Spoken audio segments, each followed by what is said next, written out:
Shabbat shalom, everyone. Can hear me? Okay. That's the point, isn't it? So what appeared to be at least a week ago on Shabbat to be a quiet week exploded to be otherwise. Israeli elections, the decision yesterday in the United States regarding abortion, and certainly nothing any less than the Torah portion this morning, which is a remarkably depthful, provocative story about the spies that no matter how many times and years pass with me reading it, I always feel as if I understand the questions, but I don't understand the answers, which in fact may yield it to be perhaps one of the most classic of Jewish stories, that it's filled with questions and not many very good answers.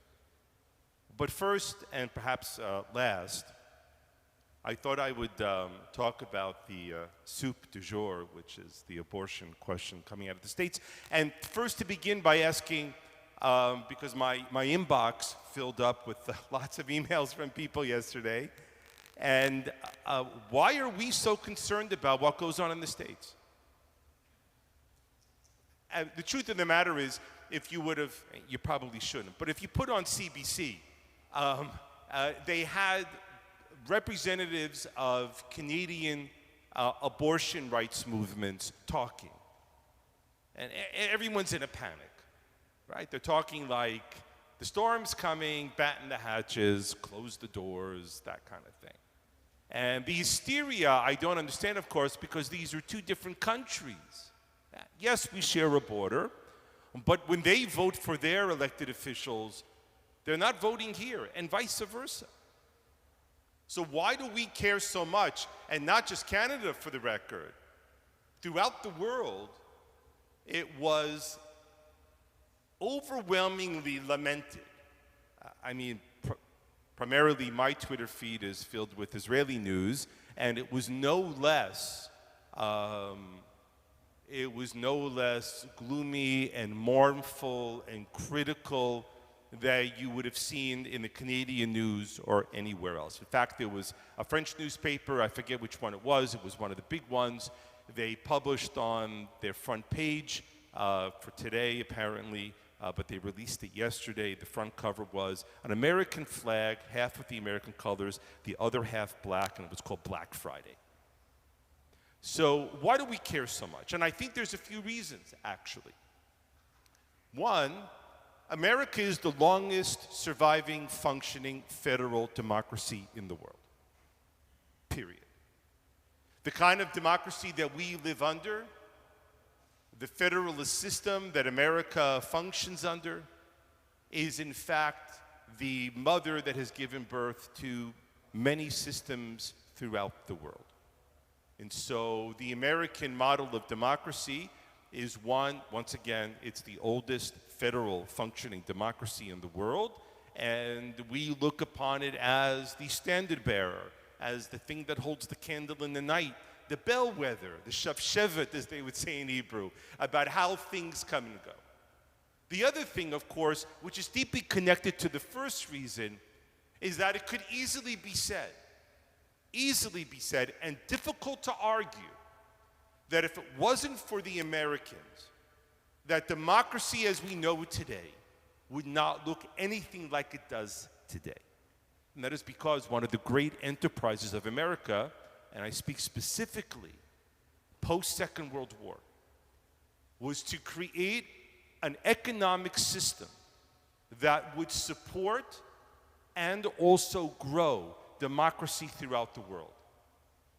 When you think of the Marshall Plan, and for those of you who came to Germany with me, the Marshall Plan building, the building where the Marshall Plan was actually administered out of is still standing in the center of Berlin. They didn't take it down or convert it into a condo. It is a standing monument landmark to the American efforts to help Europe get back on its feet. And so the American efforts throughout Europe and Japan, for the record, and elsewhere in the war, post-Second World War, is a standing tribute to the importance that America has to the project of democracy throughout the world. And lastly, I want to say that for Jews, what goes on in America is important to us. America is the second largest Jewish community in the world. Jews are the most successful minority. Listen carefully. Jews are the most successful minority in the history of the United States, which is to say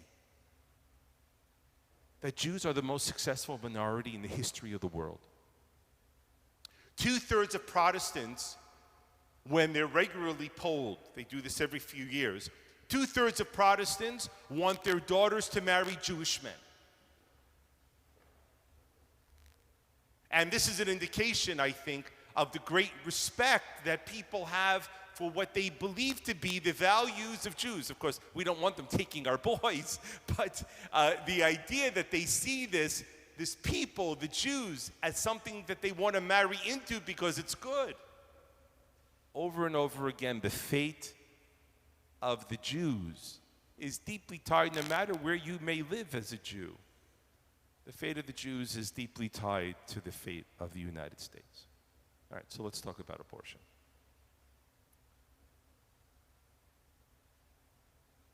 Judaism has a lot to say about abortion, not surprisingly, of course. Most of what you'll find written about abortion in Judaism, and although there's what to say about it, it's certainly not a core concern. The medical development surrounding abortion is maybe 100-something years old, a little bit longer in terms of effective modern medical interventions. They had ancient interventions that the Talmud lists out, which I'm not going to go into now, but they had ancient ways of attempting to abort children. There were more cruder methods as well. But resoundingly, what you see written both in the rabbinic codes, but also in the commentaries of the biblical code of the Torah, is something very, very clear. And that is this.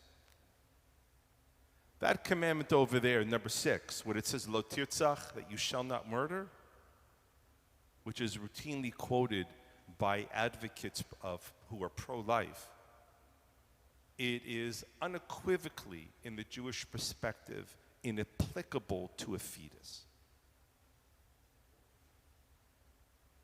This is not to say that abortion should become a routine, casual, not morally complicated event in a human being's life. Of course, it is hard to imagine, and as you know, I'm a man, so I have to imagine this. It is hard to imagine that for any woman, it would be a simple, uncomplicated thing. And so one must primarily respect that a woman who does come to that decision certainly must have gone through a difficult, wrenching process within herself to decide the decision to do that. In rabbinic Judaism, it is filled with the idea that the fetus is not a human being until it leaves the body of the mother. And so if it is not a life, then what is it? There's debate over this, but generally the majority rabbinic opinion is that it is considered to be an appendage of the mother's body. That so long as it cannot exist outside the mother's body, or does not exist outside of the mother's body independently, so long as it is connected to the umbilical cord and within the mother's body, rabbinic tradition generally rules that it is no different from any other organ in the human body. And so it is part of the mother. Now, added to this, let's put a little chocolate sauce into the vanilla, one only. Okay, so let's do that. Added to this is also another debated question, and that's the question of what theologically is called ensoulment. What's ensoulment? It's the question of, when does a human life have a divine character to it? Generally categorized as, when does a human life develop a soul? Ensoulment. Now, if you're an atheist, this isn't a question for you at all, because you don't believe humans have souls. But if you're a person of some measure of faith, I'm not talking about what your level of observance is, Reform, Orthodox, Conservative, whatever it is, that's not important. But if you're a person of faith, of religious faith, maybe not observance, but religious faith, then the question of when a soul develops, in other words, when the question of when this life has a characteristic to it that makes it unique and special and divine, that's a worthy question to ask. And in Jewish tradition, we recognize that while the fetus has some status certainly above your kidney, that there is some measure of ensoulment in the fetus. But the rabbis land firmly in saying that until it is out of the mother and breathing, it is not, the language of the rabbis is, bar kayama. It is not a standing human being. Just so you know, and this is a hard thing to say, but I'm going to say it to give context to it. Generally, in rabbinic tradition, if a child doesn't survive the first 30 days, Kaddish is not recited over it. And why is that the case? Because then, even then, the life is not seen as being completely whole and complete until, in other words, life and the maturation of the physical body was seen as something that was evolutionary, something that developed. And where does this actually put us? What this puts us in is to recognize something more pragmatic. And that is, the decision that came from the United States Supreme Court was tragic and it was heartbreaking because it was divisive. And it was divisive really practically for very little reason other than that there was an ideological mandate that they felt they had to fulfill. They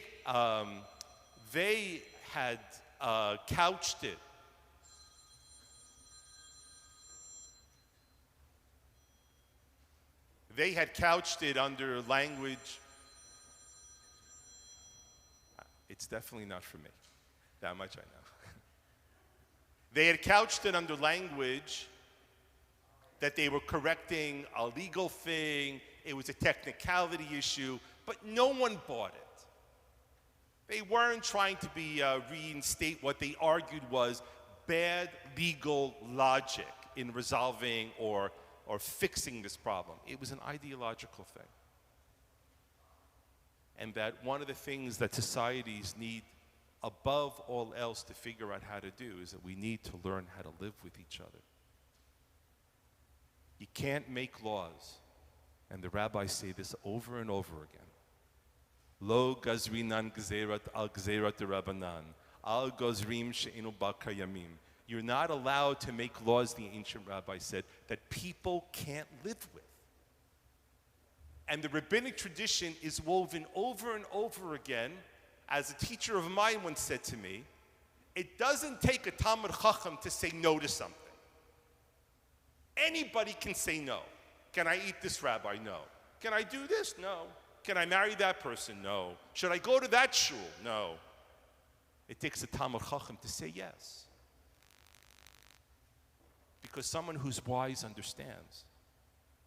Someone who's wise who understands that the point of life and living with faith and law is to live in the midst of the world that you live in. Not to recreate it, but to live in it. At the very end of her press conference yesterday, the Speaker of the American House of Representatives, that being Nancy Pelosi, I don't know if you saw it, she read a poem by an Israeli poet, Ehud Manor. Manor wrote the poem, Ein li eretz acheret, I have no other land. He wrote the poem in the 90s when, as he writes in his poem, Eretz bo'eret, my land is burning. In the 90s, of course, Israel was in both terrible financial and other situations that are familiar to us. And I think she made a mistake, though. Nancy Pelosi was trying to stay in reading Ehud Manor's beautiful poem, which has been written into music and sung by many artists,